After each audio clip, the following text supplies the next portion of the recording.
They said the kids would be fine.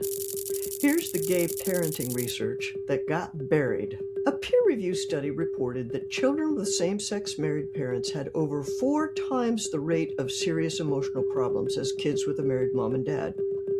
Oh wait, you never heard that. Yeah, I know you never heard that. The research that proved it got buried. And today I'm going to show you exactly how it got buried and why it matters for real families like yours. The pro-gay establishment hopes that you don't see this. I want you to imagine somebody who really needs reliable answers. Let's imagine a 20-something young lady. I'll call her Chris. Chris from Ohio. Chris thinks of herself as bisexual or non-binary. In her mind, she has a real choice between partnering and co-parenting with a person of the opposite sex or a person of the same sex. Her decision-making is going to partly depend on what she thinks it would be like to be a mom with another woman versus being a mom with a man. So let's keep Chris in the back of our minds. And if you're watching this because someone you love is in this situation or because you've lived it yourself, I want you to know this video is for you. Now, back to the study. The study that shows Chris's future kids will be 4 times more likely to have serious emotional problems if she marries a woman rather than a man. This whole research saga started with a paper in 2016 that seemed to show the kids are all right with same-sex couples as parents.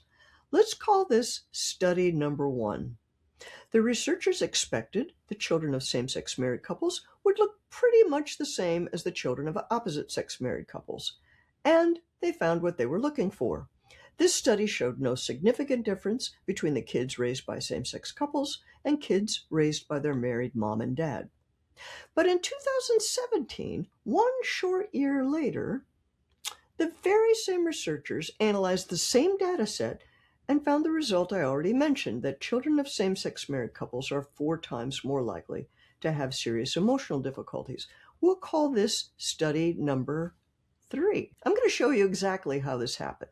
Now, I've said in other videos that there is a lot of mischief being done in the weeds of what seems like respectable scientific studies, and you'll see what I mean by the time we're done here. Okay, so now let's look at some charts. I'll highlight which numbers to look at and what they mean. For study number 1, showing no differences, look at table 5. They report here what are called odds ratios. You use this method when you're trying to compare how likely something is between 2 or more groups. You start with a reference category, and all the other groups are compared to that reference category. In this case, the reference category is children raised by different sex married couples. In other words, kids raised by ordinary married moms and dads. Now, if the odds ratio equals 1, that means the 2 groups are likely to have the same outcome. In this case, the researchers wanted to say children raised by married couples are equally likely to have emotional difficulties whether their married parents happen to be the same sex or their married parents happen to be the opposite sex. And that's what we see in the first line of table 5. This is the no differences result.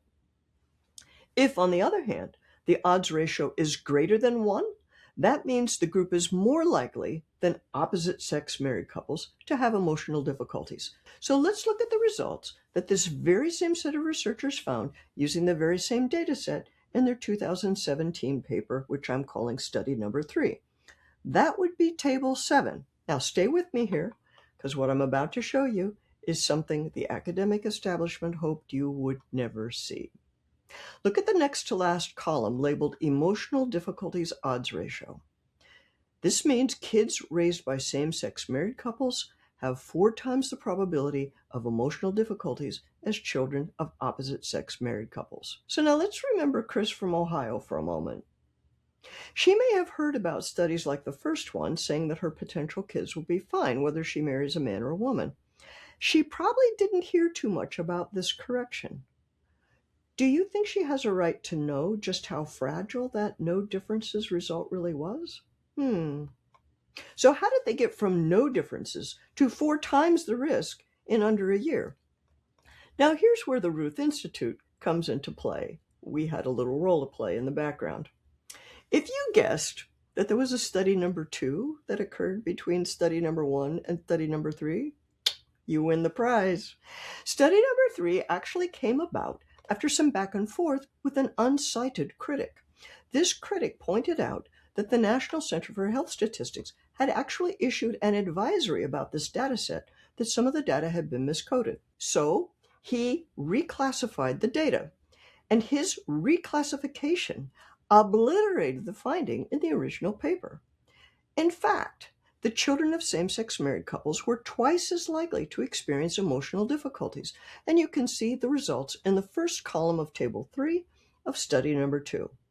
The second panel excludes all of the miscoded data, and the odds ratio for same-sex couples is now 2 instead of 1. The kids of married same-sex couples are twice as likely to have emotional difficulties. The author of study number 2 corrected what appears to be an honest mistake. So, fair enough.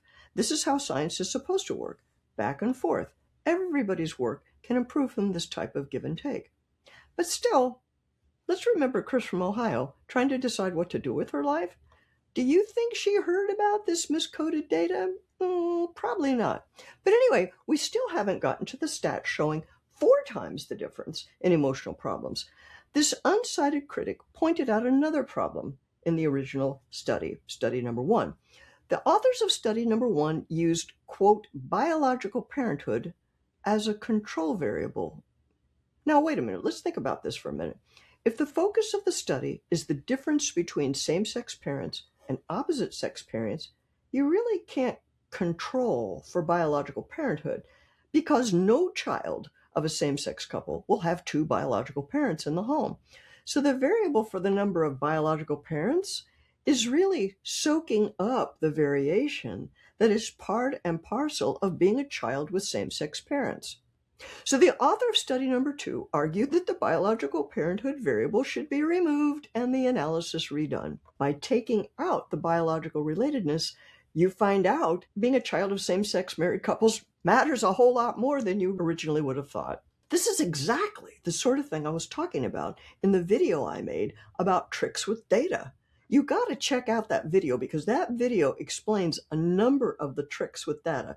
There's a lot of mischief being done very quietly in the weeds of what seemed like respectable scientific studies. The academic establishment is hoping that you'll be too lazy to figure that out.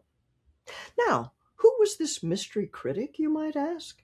The critic whose name I haven't yet mentioned?